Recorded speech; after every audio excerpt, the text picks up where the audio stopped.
नमस्कार, मैं प्रेम, आप देख रहे हैं एमके न्यूज इंडिया। देखिए, पाटलिपुत्र की धरती से एक बार जो है मीसा भारती सांसद तो बन गई, लेकिन उनका काम क्या है, दायित्व क्या है और किस तरह से सदन में जनता की आवाज़ें उठानी चाहिए थी और अपने कर्मों का जो है वहाँ पे दिखाना चाहिए था, इन तमाम मुद्दों को लेकर जो है हमारे साथ बात करने के लिए अंजुम आराम जी है। अंजुम जी, कई सवाल आपने दागे हैं, कई आरोप लगाए हैं और वहीं मीसा भारती तो कह रहे हैं कि हम तो जनता के बीच में रहते हैं और सदन में आपने देखा किस तरह से हमने आवाज़ बुलंद किया। देखिए, कोई आरोप नहीं था मेरा, बहुत ही सहज रूप से हमने क्योंकि जिस दिन हमने इस बात को कहा वो उस दिन उनका जन्मदिन था। हमने उनको जन्मदिन की बधाई भी प्रेषित किया था और मुझे लगा कि शुभकामना देने की भी परिपाटी होती है जन्मदिन को लेकर के। तो शुभकामना किस चीज़ के लिए? उनके उज्जवल कार्यकाल के लिए, उज्जवल भविष्य के लिए। लेकिन जब मैंने देखा कि उनका जो पीछे का रहा है, उनका कार्यशैली या कार्यकाल रहा है, वो बड़ा चौंकाने वाला था, तो मुझे लगा कि इस पॉइंट ऑफ व्यू से चर्चा करके उनको इसकी शुभकामना भी दे दूँ। तो बस वही प्रसंग था कि एज अ सांसद, चाहे वो राज्यसभा के तौर पर रही हों या लोकसभा की सांसद के तौर पर, पाटलिपुत्र की जनता ने उन्हें निर्वाचित करके भेजा था। तो उनका संसद में किस तरह का परफॉर्मेंस रहा, तो आपको मैं बता दूं कि वो लोकसभा और राज्यसभा मिला के मात्र वो पार्लियामेंट में सिर्फ 4 बार उन्होंने अपना मुंह खोला। सिर्फ 4 बार मुंह खोला, और वो भी 3 बार शपथ ग्रहण समारोह में और 1 बार जब श्री बीके हरिप्रसाद जी उपसभापति का चुनाव लड़ रहे थे, जो कि श्री हरिवंश बाबू से वो चुनाव हार भी गए थे। उस वक्त महज शायद महज मुझे लगता है कि 2 सेकंड से ज़्यादा उन्होंने, सिर्फ 2 सेकंड क्या बोले होंगे 2 सेकंड में? अब वही जाने की क्या बोली होंगी। सिर्फ 2 सेकंड का जो रिकॉर्ड है, डाटा है, वो उसके साक्ष्य भी हैं। उन्होंने बोला था। इसके अलावा किसी भी जनप्रतिनिधि का ये कर्तव्य होता है, और वो जनप्रतिनिधि अपने आवाम से इस बात का वादा भी करता है कि मैं आपका मैं मजबूत आवाज़ बनूंगा या बनूंगी, आपकी इशू को पटल पे रखूंगी। इन सारी चीज़ों का वादा होता है और आवाम जो है उनके उन वादों में विश्वास कर करके उन्हें निर्वाचित करके भेजती भी है। लेकिन श्रीमती मीसा भारती जी की जब उपस्थिति पार्लियामेंट में आप देखिएगा तो मात्र उनकी 50% उपस्थिति रही है, जो कि बता रहे हैं, जो कि होना कितना चाहिए कोई मानक नहीं कि कितना होना चाहिए। आप उसको ये तय करेंगे कि वो कम है या ज़्यादा है, राष्ट्रीय औसत या बिहार एट होल का जो औसत है उसको देख करके आप तय करेंगे। तो जो उपस्थिति का राष्ट्रीय औसत है वो 80% है और बिहार का औसत है 82% है और इनका मात्र 50%। तो आप समझ सकते हैं कि कितनी उनकी उपस्थिति नगण्य है। बहस में हिस्सा, जब किसी भी इशू पे जब बहस होता है तो जनप्रतिनिधि अपने इलाके के मद्देनज़र उस बहस का वो हिस्सा लेते हैं, भाग लेते हैं। तो मीसा भारती जी मात्र 7 बहस में वो हिस्सा, चाहे वो राज्यसभा हो या लोकसभा हो, सिर्फ 7 बहस में उन्होंने हिस्सा लिया है, जो कि राष्ट्रीय औसत जो है 140.2 है और बिहार का औसत, यानी बिहार के जो सांसद लोगों ने हिस्सा लिया है बहस में, 127.3 है। तो सोचिए कि कितना वो कम है, बहुत ही कम है। सवाल जो पूछे जाते हैं इलाके से संबंधित, कंसर्निंग मिनिस्टर से या जो दल के नेता होते हैं उनसे, तो मीसा भारती जी का सवाल जो पूछने का रिकॉर्ड है ना, उसमें भी वो बहुत फिसड्डी हम लोगों को दिखी हैं। मात्र उन्होंने 54 सवाल पूछे हैं।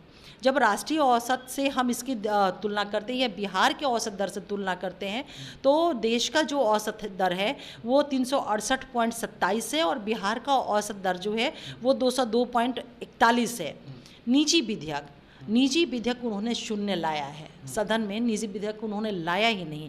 तो आप समझ सकते हैं कि अगर कोई भी जनप्रतिनिधि सदन के अंदर, सदन के पटल पे निजी विधेयक नहीं लाना, उसकी विधायी मैटर में, लेजिस्लेटिव मैटर में उसकी रुचि कितनी शून्य है, तो ये बिल्कुल सामने है, ये साक्ष्य के साथ परिलक्षित हो रहा है।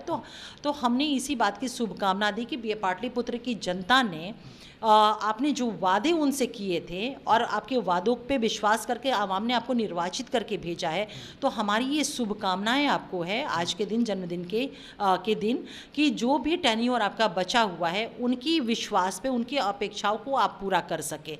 लेकिन एक बड़ी विडंबना ये भी है ना कि श्रीमती मीसा भारती जी का जो राजनीतिक संसदीय जीवन है वो बतौर एक राजनीतिक कार्यकर्ता के संघर्ष के तौर पर नहीं, बल्कि एक वंशवादी, परिवारवादी जो होता है उस आधार पे उनका संसदीय जीवन है। परिवारवाद से कुछ जोड़ दिए। अब इसलिए बता रही हूँ ना, बताइए कि मीसा जी का बतौर एक एक्टिविस्ट, पॉलिटिकल एक्टिविस्ट के तौर पे क्या उनका संघर्ष रहा है? कोई संघर्ष नहीं रहा है ना, ये मैं कोई आरोप नहीं लगा रही हूँ। अभी इत्तेफाक रखेंगे इस बात से, मैं जो कह रही हूँ। तो आखिर वो उनका संसदीय जीवन की शुरुआत कैसे हुई? क्योंकि वो राष्ट्रीय जनता दल के राष्ट्रीय अध्यक्ष आदरणीय लालू प्रसाद यादव जी की पुत्री हैं, और इस वजह से वो राज्यसभा भेजी गई। इस वजह से उनको अनेकों बार टिकट मिला। मुझे लगता है कि पाटलिपुत्र से 2 बार वो चुनाव लड़ी हैं। तो ये प्रिविलेज उनको वंशवाद और परिवारवाद राजनीति के तहत ही न मिला है, उनकी पुत्री होने के कारण ने। क्यों? राष्ट्रीय जनता दल की दूसरी महिला जो वर्षों से संघर्ष कर रही हैं, उन्हें तो ये मौका नहीं मिला। तो ये कोई मेरा आरोप नहीं, बल्कि ये अकाट्य सत्य है जिसको कोई नहीं डिनाई कर सकता है। वही एक तरफ तेजस्वी प्रसाद यादव को भी कहते हैं कि जिस समय सदन चलती है तो गायब रहते हैं, उसी तरह जो मीसा भारती को आप जोड़ रहे हैं, तो दोनों भाई बहन का एक वही देखिए, जब संघर्ष वाला जीवन नहीं है, आवाम से आप आवाम से जब आप कनेक्ट करते हैं तो स्ट्रगल होता है, और जब स्ट्रगल नहीं है तो आप कनेक्ट नहीं कर सकते हैं ना। और जब आवाम के सुख और दुख के उनके इशू से आपने अपने आप को कनेक्ट ही नहीं किया है, तो आप कहाँ से सदन में, आपको अब उस बात की जवाबदेही का एहसास ही नहीं हो सकता है। एक बड़ा भोजपुरी में कहावत मैं बोलना चाहूँगी, चरितार्थ है यहाँ पे, कि जाके फाटे ना पैर बेवाई ऊ का जाने पीर पर आई। तो जिसको पैदल चलते, संघर्ष चलते कष्ट का एहसास ही नहीं है, वो दूसरे के कष्ट को क्या बुझेगा? और जब दूसरे को कष्ट को नहीं बुझेगा तो दूसरे की समस्याओं को पटल पे वो क्या रखेगा एज अ पार्लियामेंट्रियन या as a public representative? Ramkripal Yadav जब थे तो शायद उनके कार्यकाल में पूरा काम हो गया होगा, इसके कारण जो है मीसा भारती उनको विकास कार्य जो है और नहीं दिख रहा है कि इसमें और कुछ काम करना है, ताकि इसी बार जो है आपने जो आंकड़े दिखाए कि इतना ही बार करीब 40 मुद्दे जो है उस पर ही बहस किए, तो शायद पाटलिपुत्र में ऐसा कोई मुद्दा ही नहीं होगा। आपको एक चीज़ मैं बता दूं, जनप्रतिनिधि होना, चुनाव और जनता की जो समस्या कोई मजाक का विषय नहीं है, जो इस तरह के सवाल और इस तरह के सवालों को जवाब देकर के हम ऐसे टाल दें, या ये कोई मजाक नहीं है। बहुत सेंसिटिव ये विषय होता है। क्षेत्र के लोग, उनकी समस्याएं, उनका सुख दुख, उनकी भावनात्मक बातें, ये सारी चीज़ें, और इन सभी चीज़ों को, इन सारे पहलुओं की जिसकी मैंने चर्चा की, उसका गार्जियन होता है वहाँ का जनप्रतिनिधि। ये कह कर के कोई भी पल्ला नहीं झाड़ सकता कि वहाँ कोई समस्याएं नहीं है। एक चीज़ मैं बता दूँ, विकास जो है ना, या प्रॉब्लम जो है ना, वो जब तक ये सृष्टि है, जब तक ये जीवन है, तब तक वो लगा रहता है। विकास एक सतत प्रक्रिया है। आज आपने ये सड़क बनाई, 10 साल के बाद फिर ये सड़क बनाने की नौबत आएगी। ऐसा नहीं है कि वो जब तक ये सृष्टि है तब तक वो आपका कार्य निर्माण वो एज इट इज़ रहेगा।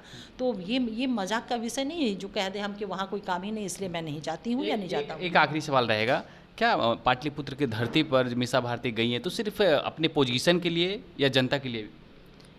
देखिए, जब चुनाव में कोई भी जनप्रतिनिधि जाता है तो ये नहीं कहता कि मैं अपने पोजीशन के लिए आया हूँ, वो वादे करता है कि मैं आपके मजबूत आवाज़ बनूंगा या बनूंगी, मैं आपकी समस्याओं के साथ हूँ, मैं आपके दुख के साथ में खड़ी हूँ, ये तमाम वादे। और जनता उन वादों के आधार पे ही उनको वोट देती है, उनको अपना जनप्रतिनिधि के तौर पे निर्वाचित करके भेजती है। लेकिन ये जवाबदेही तो होता है जो निर्वाचित होकर के आए उनका, अगर वो नहीं निर्वहन करते तो आवाम के साथ ये वादा खिलाफी है और इसके अलावा कुछ भी नहीं। 4 सांसदों में से मीसा भारती को ही क्यों टारगेट किए?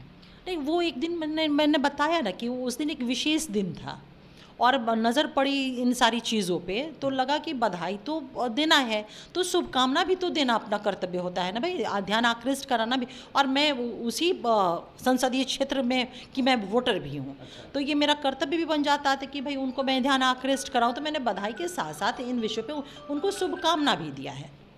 धन्यवाद।